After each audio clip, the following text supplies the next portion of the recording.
Okay, we're back to coaching session with a coaching video. It's been a while since we've done one. Before we have a look at that, I want to just run through a few things. Mention about training this week. We're going to have skills for first and second year umpires. So if you're one of those, you're in that category, make sure you bring a whistle. It'll be our last one for the year that I run.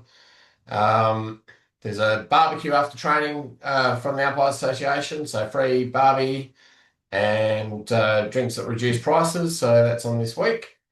Speaking of the Umpire Association, I will include the updated Umpire Association membership list with the coaching notes that go out. Just remember, if you want to be eligible for a grand final, not guaranteed a grand final, but eligible for a grand final, then you need to be an association member. So if you just want to confirm that you're on that list, you've already paid up, you can check it. If you haven't yet done so, I'll put the link to the website where you can find the spot to join up. Um, Milestones this week. First men's Divi 1 game for a boundary umpire from Sri Lanka. He won the best first year boundary umpire last year. Javin Thomas. Good luck to Javin. 50th game up for Angus Bullen and Jack Taylor, a couple of our young field umpires. And 400th game to an absolute gentleman, ripping fella, Bill Spencer. So well done to Bill for getting up 400. I do want to have a bit of a chat around dangerous tackles. We had four red cards on the weekend. We had some other examples in other games of dangerous tackles, some that got penalised, some that didn't. Just had a bit of a spike for whatever reason on the weekend. And it just caused some discussion. I thought it was worthy of just revisiting the philosophies and basically the ideas around how we manage dangerous tackles. So essentially my message to you is if there's anything that concerns you about a player being taken to ground in any way, shape or form, pay a free kick. Uh, a dangerous tackle can be different types of dangerous tackles. It could be a sling, it can be a dump, it can be a drive, it can be all types of different. Essentially, if a player doesn't show a duty of care for the player they're taking to ground, then we should pay for a kick. There are often times where they just don't need to take it to ground, they choose to anyway. It's less so these days, but if you're umpiring and you see a tackle that concerns you, don't give it a second thought. Don't start wondering, should I pay it, shouldn't I? Just if there's anything, pay it. I would much rather soft, dangerous tackles being paid than having obvious and blatant dangerous tackles not paid. So that's where we cop criticism. So I've said this before, but when I first started this job and we started a bit of a crackdown on dangerous tackles, we copped some flack for being a little bit harsh at times from the eyes of people watching on, the old timers that would say, well, that's just a part of footy. We cop criticism for doing something about it back then. And that was way before we had a crackdown in the league, way before the AFL made an issue of it. So that was 10 to 12 years ago.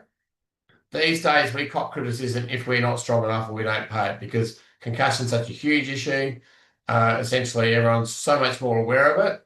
So if we pay what is seen as a soft, dangerous tackle free kick, I don't care. I just don't care. I would much rather us err on the side of paying it. I mean, I'm not saying every time someone tackles, you pay a free kick. Of course not.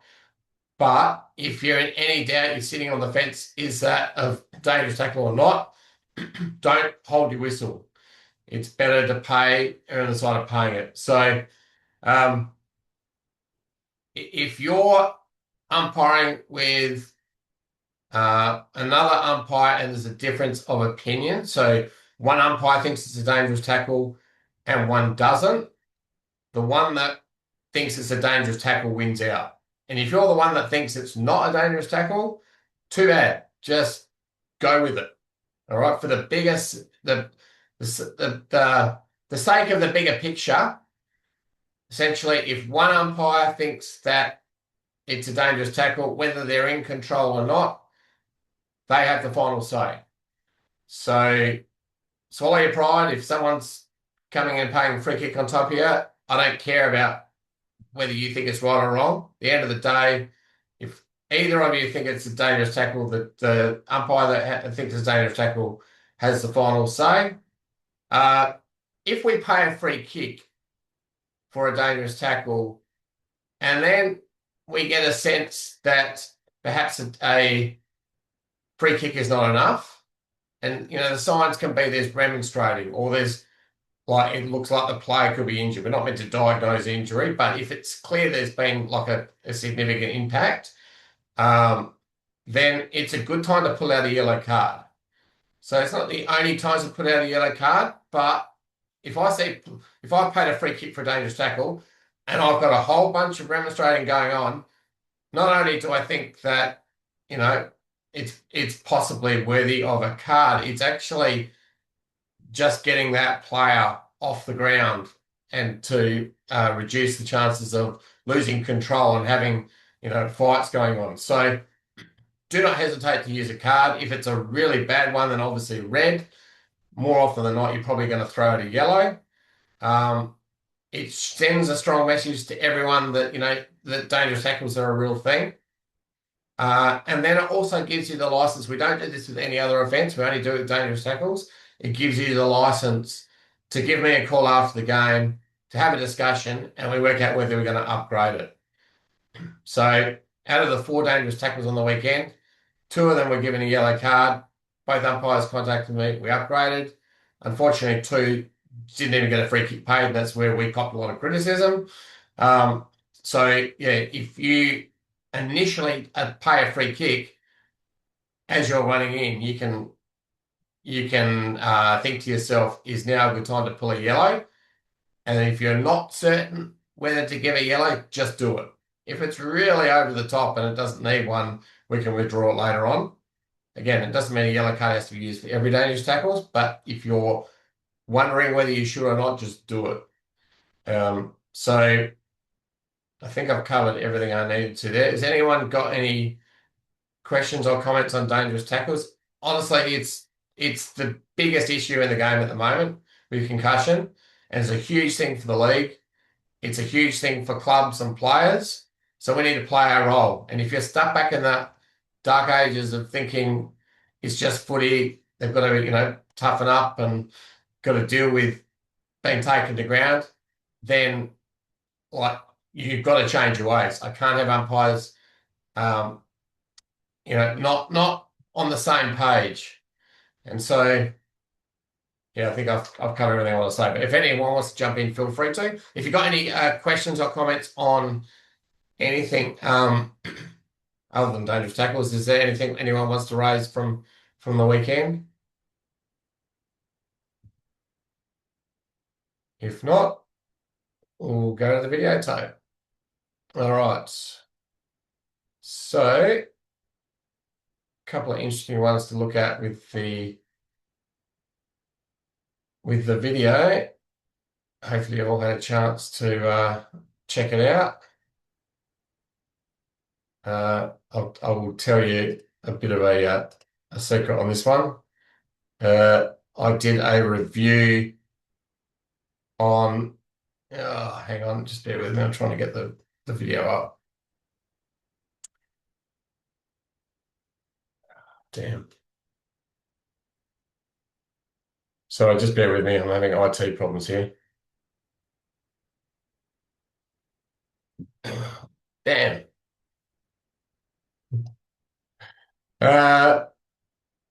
It's not allowing me to share the thing I want to share. I actually did I did these videos pre-season after reviewing all the grand finals, and my initial assessment on the ones we're looking at, didn't marry up with what I actually got to say tonight. Here we are. Okay, sorry, it's taking me a while to find what I want to.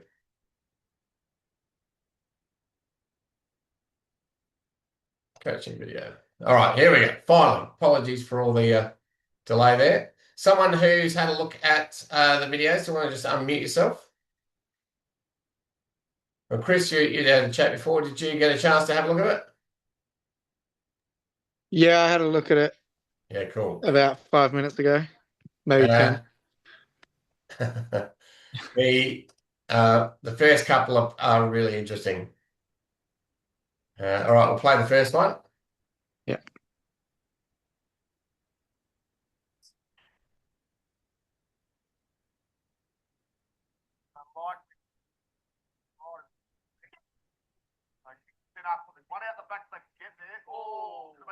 So I think I would probably play like a push in the back free kick there in the marking contest because he hasn't really tried to mark the ball. Looks like he's just shaped to realized he can't get there in time and shaped to bump instead of actually trying to mark it.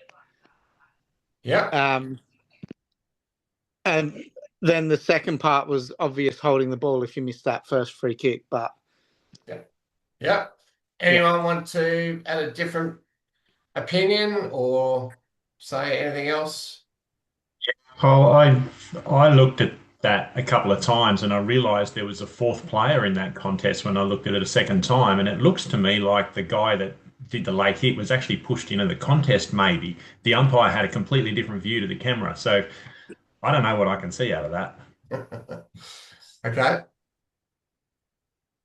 it's a good one to discuss.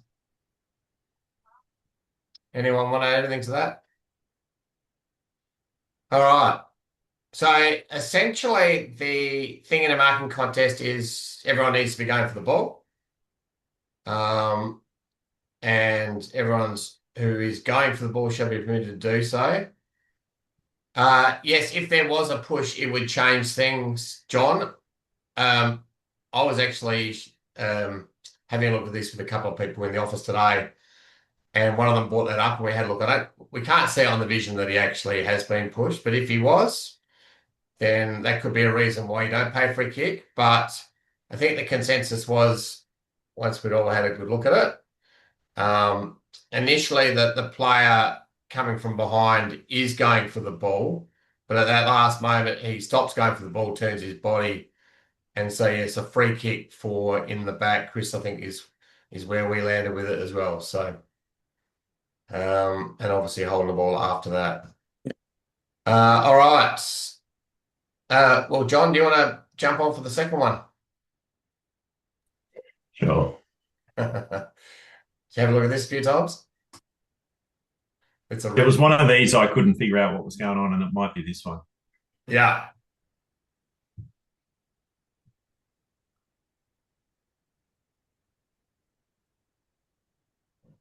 No, this one, yeah, okay, let it play.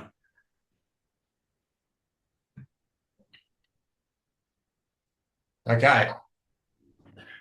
So it's in the first instance, it would be holding a ball because he's in the process of bouncing and it doesn't regain it while being tackled. But it looks like it's an arms pin dangerous tackle. And so to me, it looks like a reasonable free kick to have been paid in the way that it was. Okay. Uh, just going on what I said, if you thought it was dangerous tackle, you'd pay. It's not how I saw it, but if we're both umpiring together and you call it a dangerous tackle, you win out. But um, it's okay. So that's your point. Does someone else want to jump in and so the umpire has paid holding on here. So it wasn't so much a dangerous tackle; he's paid holding on. Yeah, I'll have a crack here, Cole. Go This is a for it. real interesting one. Just looking at the laws of the game and how it's interpreted, I actually personally think after watching it back that the umpires got the right decision for holding on.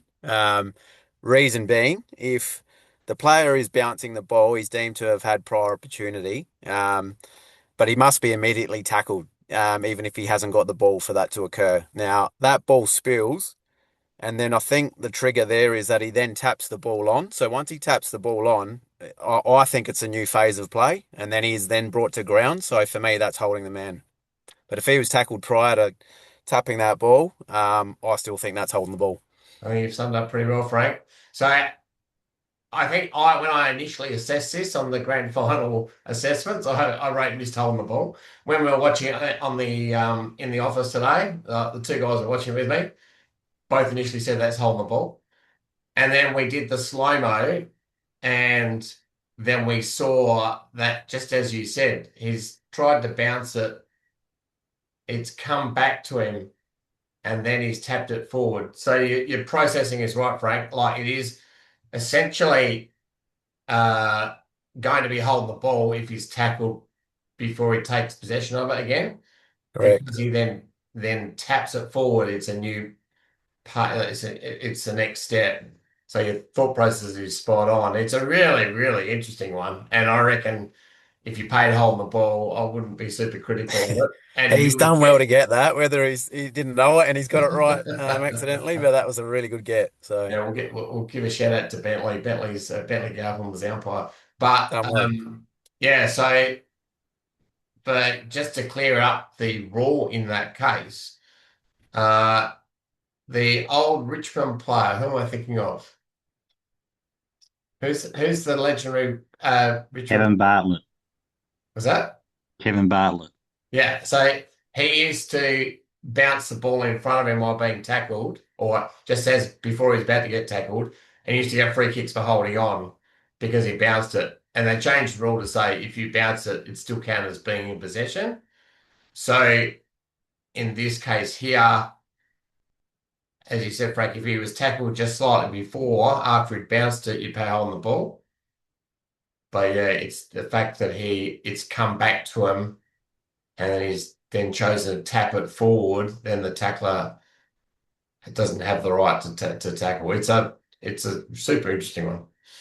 Yeah. All right. The next one, I reckon,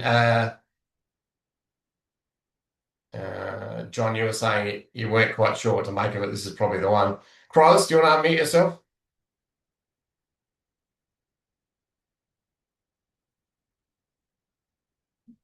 Oh, Yep. yeah. Give me a sec. I haven't had a chance to look at the Okay, video. chance to look at it. All right. Don't worry about it, mate. So I've only seen every 3-4 frames. Yeah, that's exactly right. Someone that wants to volunteer? Yeah, I'll go have a go, Colin. Is that Dave Palmer? Dave Palmer, that's correct. Good on you, mate. All right. If you know what I'm looking for, it's pretty simple. If you don't know what I'm looking for, you might be looking at it wondering what's the point of it. Going to have to try and keep it in play. They have it still in. The boundary umpire says no, it's not. He wasn't too happy about it, though. Dave? In that situation, the player had the ball, tried to keep it in. The boundary umpire called it out, and as soon as the boundary umpire called it out, the player slammed the ball to the ground, which should be a free kick to the opposition because he didn't throw the ball to the boundary umpire on the fall. Exactly right. So it's a responsibility of the player in that case to put the ball on the ground where the boundary thrower is going to be, or pass it back to the boundary umpire, because he, in frustration, just throws it at the fence. Just pay the free kick. Didn't need to do it. You can say it's wasting time. It actually, I'll never forget it in a league game. Oh, we're going back. How long are we going back? It's scary how long ago now. But I was umpiring. Stephen Rowe was playing for Nord, and Rowe, in this very similar situation, it was a Richmond Oval, had the ball went out. He got frustrated. He threw the ball at the fence, bounced off the fence, came straight back to the boundary umpire. I didn't pay anything, and so my argument to Shane Harris during the week, who said I missed a free kick, was there wasn't wasting time because it came straight back to the boundary. He said it doesn't matter, just ping him for being a dickhead, really, but throwing the ball. He didn't need to do it. At the end of the day, in that case, it's a frustrated player. He didn't fulfil his responsibilities of just putting it on the ground and giving it back to the boundary umpire. So it would have been a good one to pay. So yeah, Dave, you summed up nicely. Hey, Cole, would you label that as dissent? Yeah, that's a good way. Look, you can label anything as misconduct if it's something you don't like. But at the end of the day, yeah, that's probably a very good way of finding a reason to pay it. Other than but you're being a dickhead. So yeah, wasting time or dissent, either way, it's free kick. All right, let's go on to the rest of the umpire's got the video. I do, so I'll just work for it. run it through. So the topic is contest for the ball. Protect the player who's contacted high front on. So if you do see a player with their head over the ball and the player comes in front on and there's contact, don't hesitate to play a free kick. Even if it's slightly softish, that one there wasn't a lot of contact, but just a good ball player free kick. It's the responsibility of the tackler to come in from the side. And if they come front on, then they're quite likely going to cause some high contact. Just a clumsy effort there. Sometimes they can be unlucky. He might have been going for the ball as well, but at the end of the day, he did contact him to the head. This one here, there's not a lot of contact there, but it's still worth paying for player safety. The player coming in just needs to show the duty of care. Must show duty of care when tackling. So I think there's some examples of dangerous tackles here. So it's a sling. It's quite a vigorous sling, that one.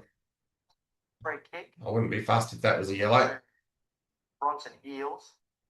Everyone working themselves into the game. Even the commentators call for it here. Mark Lee taken there by Ding. Another swing, that should be a free to toss. And I think that's an example there where the umpire not in control has come in and paid it. Up there as well. As Daniel recognised it. Really good umpiring. Out wide. Back in the 1-2 from Gibb. And Falco taken the ground by Devonport. No slip. yeah, it's a slam to the ground. So just on that, quite often in these cases, it's at the end stage of a passage of play where quite often you're thinking about playing holding the ball. So for a holding the ball decision to be paid, the tackle needs to be legal. So that's where it's worth just holding your whistle sometimes with the holding the balls, just that fraction to make sure there's not a dangerous tackle right at the end. So yes, he's had a prior opportunity. He's initially tackled okay. Doesn't handle or kick. It's tick, tick, tick, tick. You might be thinking in your mind, this is going to be holding the ball. We'll just be ready for that very last part of the tackle. And if it is a dangerous tackle, you've got to change your decision. So it's just sometimes inexperienced umpires can get caught up in holding the ball for a dangerous tackle. Can't tackle if the player hasn't got possession of the ball. So there's some good examples here of where the player hasn't really got the ball and there's some holding on there. Good ball player free kick.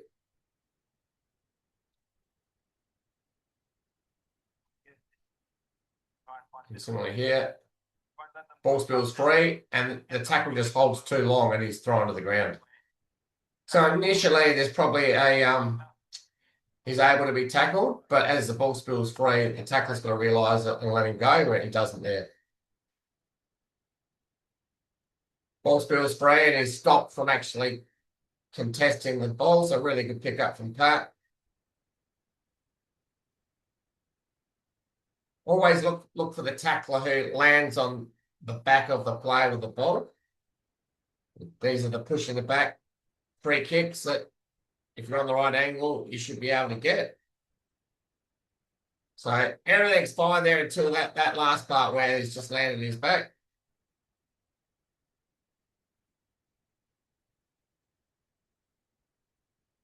Hope for a good game of footy, no injuries and a Bulldogs win. Yeah. And the clubroom's on the way. That'll be problem. Again, just letting the play go. There's no problem until it's obvious that the tackler is landing on his back. And if you're in the right position, they should be fairly easy free kicks to get. Maintain that distance of 20-25 metres. And always being on the moves allows you to see these ones. The commentator says great tackle. Well, it wasn't because he just landed his back. So Simon in the action again. Really, really good ball play free kick. So if there's no opportunity, ball's held in, not able to make a genuine attempt, These are the ones where we pay for ball up. So yes, we're hot and holding the balls on the ground, but these ones where they're standing up, you still got to have that proper opportunity. Played well in that final a couple of weeks ago. And the ball's held in. That's where we do go for the ball up. Absolutely So right. just a bit of a reminder of it's not always holding the ball. Got to kick somewhat forward, somewhat away from goal. Davenport around one, quickly So around two. handball comes out. There's lots of handballs. In the end, the player who gets the ball when he's tackled just has not got a chance to get rid of it. And the ball up's the obvious decision that needs to be played there. If there is a prior opportunity and then there's a legal tackle, no handball or kick, that's where we do pay a hole in the ball. So could have got a handball out before he was tackled. And when he is tackled, he doesn't get a legal handball out. So rightfully penalised. I think that's from the Div 1 Grand Final last year. Played pretty well. You come towards Reed. Takes possession. Oh, good Could tackle. have handballed it there.